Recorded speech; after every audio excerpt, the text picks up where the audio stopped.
เอาหาประทานอาหารสมาธิเด้อญาติพี่น้องพ่อแม่เฮามื้อนี้ก็จำนวนดวงหลายในมาหอมกันเบิดแล้วบ่ค่าน้ำค่าไฟค่าดินค่าร้อนคันบ่เบิดก็เอามาสินั่งถ่ายนี่หรือว่าพ่อใหญ่บุญเฮียงเพิ่นบอกเอาเบิดแล้วบ่เพิ่นบอกเอาเบิดแต่ก็อนุโมทนาบุญนำคันว่ามันยังอยู่ในตรงในไทยก็จบมา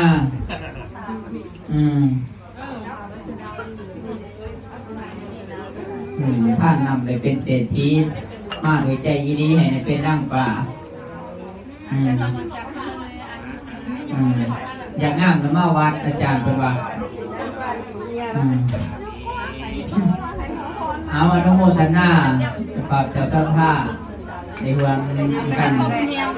ได้แสดงออกซึ่งความกตัญญูกตเวที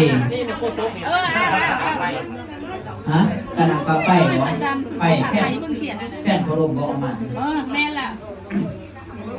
หนักแม่ค่ะมาอีกแล้วแก้วแกนสัทธาดีธนาภาษาไทย